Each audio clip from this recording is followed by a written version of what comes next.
Hello everyone, the study IAS की Eklavya series में आप सभी लोगों का स्वागत है।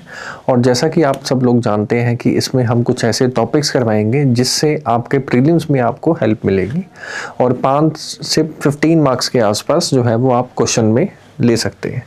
और आज का जो डिस्कशन होने वाला है वो बेसिकली इसी कंटेक्स्ट में ज्योग्राफी में एल नीनो एंड ला नीना के ऊपर होने वाला है कि इसका जो इंडियन मॉनसून है उस पर क्या इम्पैक्ट रहता है। ठीक है, तो ज़्यादा समय ना लेते हुए शुरू करते हैं आज का कॉन्सेप्ट, जो कि किसके बारे में है, एल नीनो एंड ला नीना के ऊपर। जो first and the foremost thing जो आपको सीखना है वो ये है कि पहले आपको ये समझना होगा कि सर इंडियन मॉनसून कैसे वर्क करता है।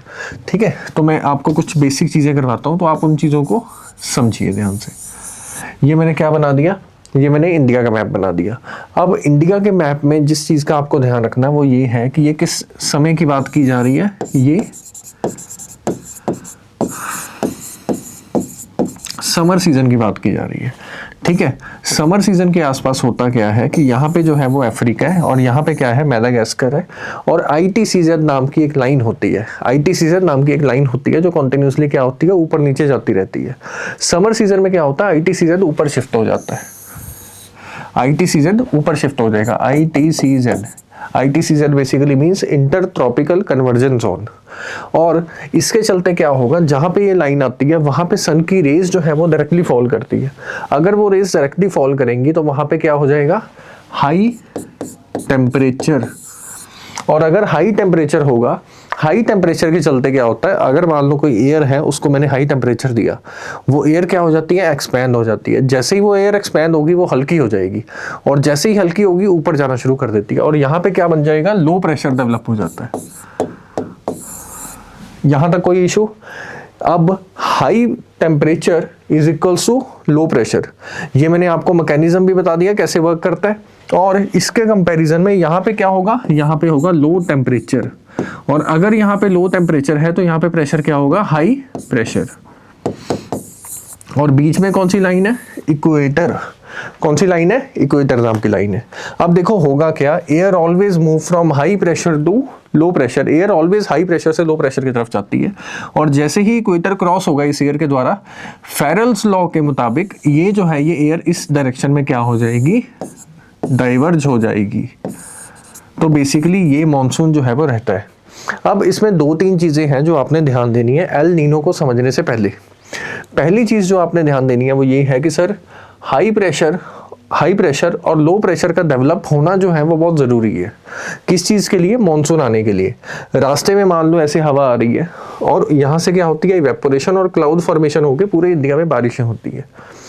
2-3 चीज़ें हैं जो हमें समझ आई कि यानी कि ITCZ ऊपर शिफ्ट होना, हाई टेम्परेचर और लो प्रेशर होना और इस हाई प्रेशर का इस डायरेक्शन में मूव करना। अब समझते हैं, ये सिचुएशन तो इंडिया के केस में है। ठीक है, नेक्स्ट सिचुएशन हमें लेके चलते हैं सेकंड सिनेरियो में। जैसे कि यहाँ पे मैंने क्या बना दिया, साउथ अमेरिका। क्या बनाया हमने यहाँ पे, साउथ अमेरिका। और साउथ अमेरिका के बिल्कुल इस डायरेक्शन में क्या हमने बना दिया, लाइन। कौन सी लाइन है ये, इक्वेटर की लाइन है।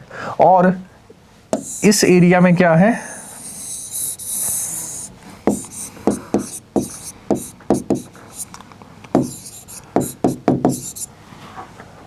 ऑस्ट्रेलिया। अब होगा क्या, बेसिकली इसको समझो। और हम जिस सिचुएशन को डील करने जा रहे हैं वो नॉर्मल सिचुएशन है। ये इक्वेटर की लाइन है, यहाँ पे जो है वो विंड्स मूव करती हैं। क्या मूव करती हैं, विंड्स। और इनका जो नेम होता है, ये क्या नेम से बुलाया जाता है इन विंड्स को, इनको बोला जाता है ट्रेड विंड्स। यानी कि होगा क्या कि साउथ अमेरिका का जो एरिया है, यहाँ पे जो ओशन के ऊपर यानी कि सरफेस पे जहाँ पे सन की रेज जो है वो डायरेक्टली फॉल कर सकती हैं, ये एरिया क्या होता है, गर्म होना शुरू हो जाता है। यानी कि पानी इस एरिया में क्या होगा, गर्म होगा। और यहाँ से विंड्स चलती हैं जिनका नाम क्या होता है, ट्रेड विंड्स होता है। ट्रेड विंड्स क्या करेंगी, उस पानी को इस एरिया में अक्यूमुलेट करना शुरू कर देती हैं।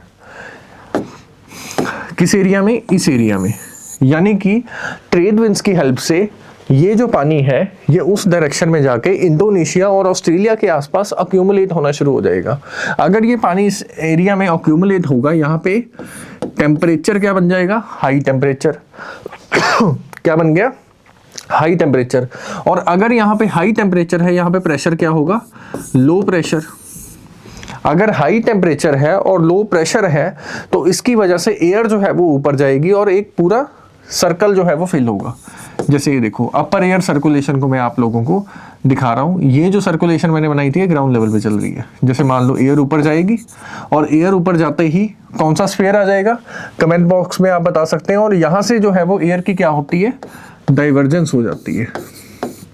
और जैसे ही एयर इस डायरेक्शन में आएगी दोबारा से नीचे आनी शुरू हो जाएगी। तो ये एक क्या बनना शुरू हो गया, एक साइकिल बनना शुरू हो गया। उस साइकिल में बेसिकली हमने क्या देखा कि यहाँ पे गर्म पानी है, ट्रेड विंड्स इसको यहाँ पे अक्यूमुलेट करेंगी।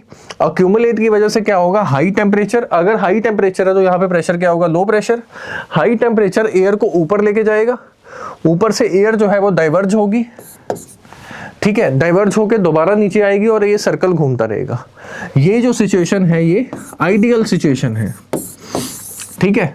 अब नॉर्मली बच्चों का जो कमेंट होता है वो ये होता है कि सर इस एरिया में फिर क्या होगा। इस एरिया में पेरुवियन करंट है जो कि एक कोल्ड ओशन करंट है, वो डोमिनेटिंग होगा। और इस एरिया में क्या होगा कि टेम्परेचर इसके कंपैरिजन में लो टेम्परेचर होगा यहाँ पे। और अगर मान लो वाइपर से आपने पानी को इस डायरेक्शन में खींचा, नीचे से क्या होगी, अप वेलिंग। क्या होगी, नीचे से अप वेलिंग। और अप वेलिंग की वजह से यहाँ पे n नंबर ऑफ रिसोर्सेज हैं जो ऊपर आने शुरू हो जाते हैं। अगर यहाँ से रिसोर्सेज ऊपर आएंगे तो उनको खाने के लिए यहाँ पे और क्या आ सकते हैं, माइग्रेटरी बर्ड्स। अप्रोक्सीमेटली 50 लाख के आसपास माइग्रेटरी बर्ड्स इस एरिया में आते हैं जहाँ पे गैलापागोस आइलैंड है। और इस आइलैंड में जब बर्ड्स आते हैं तो ऑब्वियस सी बात है वो खाना खाएंगे। खाना खाने के बाद वो क्या करते हैं, वेस्ट निकालते हैं यहाँ पे, और उनके वेस्ट में होता है पोटेशियम। इसी रीजन की वजह से ये जो यहाँ पे नेशंस हैं ये यूरिया का एक्सपोर्ट बहुत करते हैं उस पोटेशियम की हेल्प से। यानी कि आइडियल सिचुएशन में क्या है, ये बेस्ट है कि यहाँ से बर्ड्स आए। बर्ड्स की वजह से एरिया जो है वो इकोलॉजिकली सिग्निफिकेंट हो गया और ये एक तरीके से सिचुएशन चलती जा रही है। अब ये तो आपने डायग्राम का एक सिनेरियो देख लिया।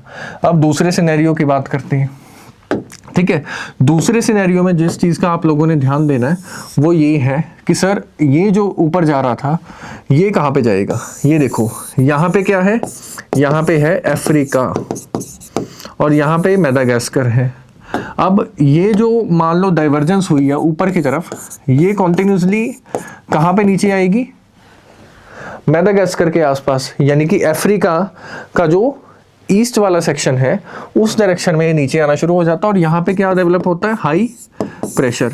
हाई प्रेशर है और इंडिया में क्या होता है, लो प्रेशर। तो इस तरीके से ग्राउंड लेवल पे एयर जो है वो ऐसे मॉनसून जो है वो लाती है। अभी तक हमने क्या देखा कि ये हुआ और इसके चलते एक सर्कल बन गया और दूसरा सर्कल जो है वो मेडागास्कर के आसपास हाई प्रेशर डेवलप करता है और जिससे लो प्रेशर जो है वो इंडिया की तरफ हवा चलती है।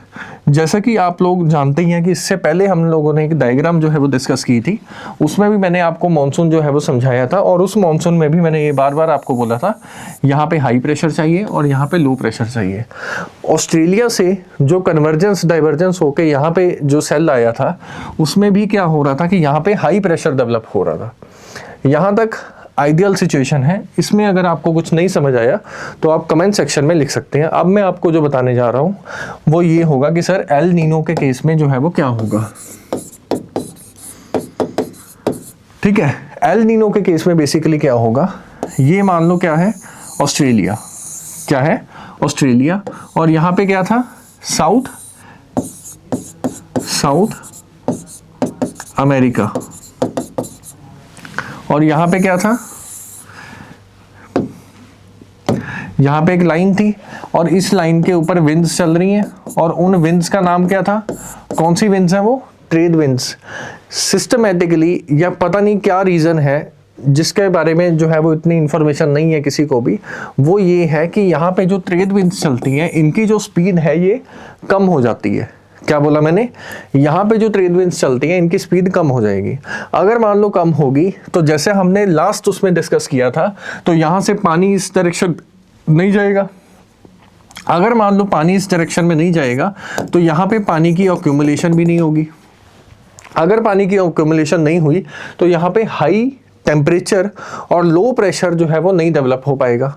अगर यहाँ पे हाई टेम्परेचर और लो प्रेशर जो है वो नहीं डेवलप हो पाएगा, सिस्टम जो है वो रिवर्स हो जाएगा, और इसी सिस्टम के रिवर्सल ऑफ विंड्स को बोलते हैं एल नीनो। अब एक सिचुएशन दिखाता हूं जिसमें होता क्या है बेसिकली। ठीक है, यहां से पेरुवियन करंट था जो डोमिनेटिंग था।